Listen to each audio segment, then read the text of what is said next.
Courtesy of AIE News on Nigerian immigration history to South Africa. I came to South Africa 2001. We are all from Hundreds of South Africans fled to Nigeria with Nigerian passport for refuge and studies.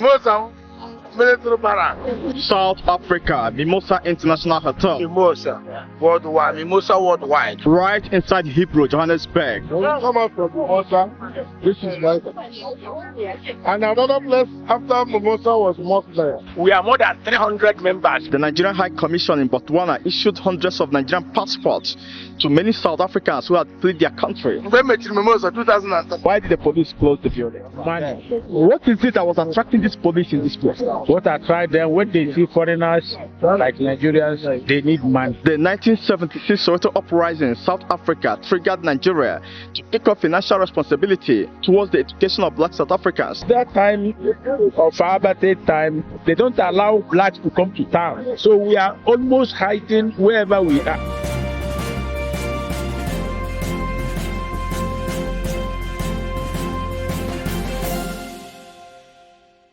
Right, the profile that covers Nigerian immigration history to South Africa from the documentation of AIE TV News on State of the Nation's framework of immigration sociology, courtesy of African Image Expression. So, when you arrived here, why did you choose to be in Mimosa?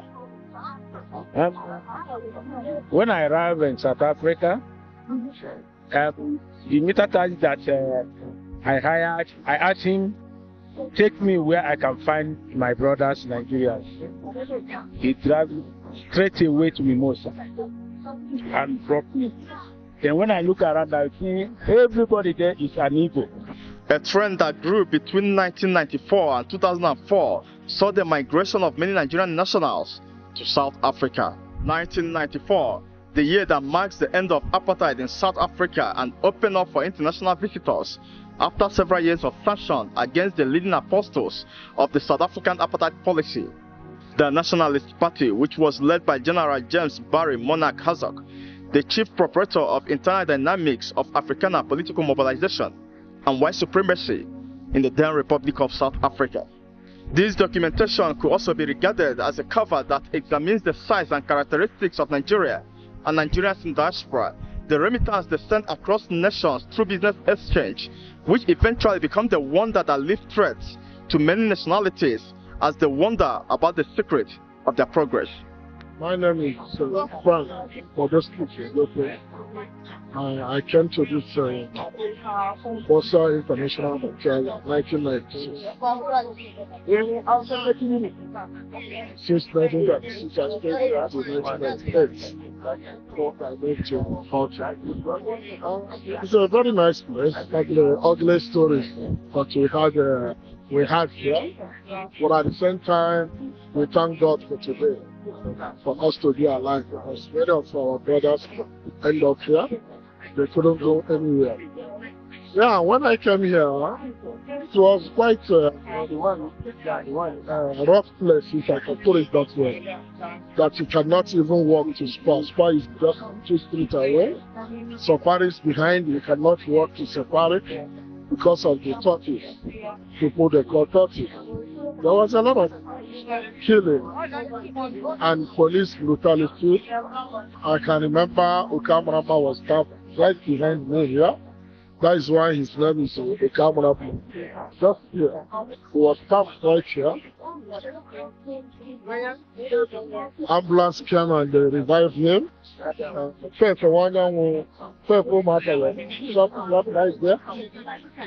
But he survived. So it was like war front when we came here. Ruled by a strong armed group of Nigerians called the Task Force in the Mimosa building, ironically sharing the same name with crack XAPS. Lives were wasted, destinies were diverted, imaginary hell was president. Overwhelming evidence of wickedness was an inquest that defiled the principles of this armed group. One of our brothers died in the Mimosa here from our mama. By then, we have Nigerian Association that guide all the Nigerians in Johannesburg, which led by Austin Okejo, who is now a lawyer. So the reason why we started this Mimosa was because when someone passed away in Johannesburg, the Nigerian Association will take care of the person, the body to repatriate the body to Nigeria. And every hotel paid 50 rand then. But when we find out that so many people that we paid the money was not repatriated to Nigeria, their body was still remaining.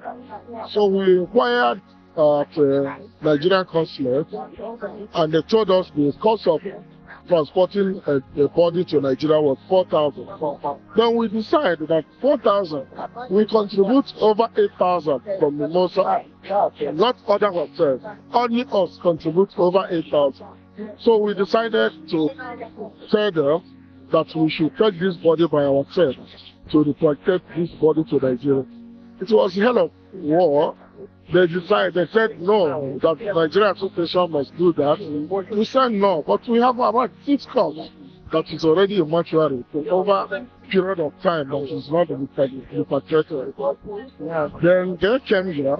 If you can watch this gate here, that was a car park. So we put Austin inside and his group and locked the gate until they agreed to allow us to repatriate that our brother from the bus. After that, the Mimosa Association started. We had a meeting. When somebody is arrested, we come up with contribution to help him. When someone is sick among us, we can take money to take the person to hospital and all those things. We start from the organization called Mimosa International. All over the world, all the places in Nigerian people from Mimosa are, they belong to this association. We have over 300 to 400 members worldwide who live next to this building from 1996 to up to date. As the history of the Republic of South Africa cannot be told without the story of Nelson Rolihlahla Mandela, so is the history of Nigerians in South Africa cannot be told without the story of those Nigerian immigrants who arrived, lived, and experienced the faith, the beauty, and the ugliness of Hebrew from Mimosa International Hotel. Those days, we used to have an attack from police, SAP. When they come here, they say, oh, where is your papers? Where is your... And, when you say to them, oh, sorry, sir, they would think that, sorry, sir, you're telling you, asking them, I beg your pardon. They will beat hell out of you. All the forces in South Africa, they came to my house. They were asking me whether I have drugs in my house, and they started, checking on my papers and all whatnot.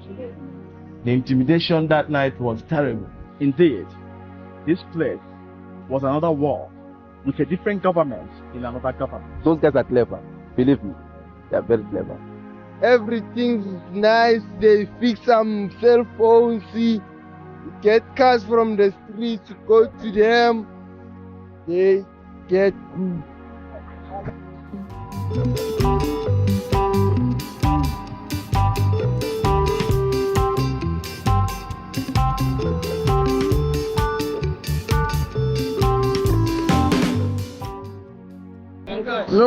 Most we are hustling, everybody was hustling, looking for money because everywhere was hard. Understand? So I was with Apapio. We were staying here, we want to eat food. After eat food finish, on our way going house like this, white guy shot him. So we rushed him to hospital, he just died like that. Mimosa International Hotel was the first building to accommodate several Nigerian immigrants who arrived in South Africa in the early 90s to 2000 for its closure by the Ministry of SAPS in 2001.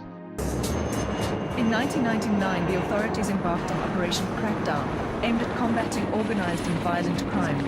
Hillbrow, as a crime hotspot, was the main target of cleanup operations. In a huge show of force, cordon search and seizure operations were launched against the vice dens of Hillbrow. The army and police targeted residential hotels where Nigerians stayed. Thousands of illegal immigrants were arrested and deported. Tired now because the Nigerians don't do anything to us. If they don't want to lock them up, they take money and then say, give me 50 rand first. They will tell you to lie down. Even though you are wearing your jacket, even though you are wearing white, they will tell you to lie down. In the water. Let me explain. The immigration officer told him to take me outside to bring my wife because my wife is working. She's working. She came to see me after applying for a resident permit.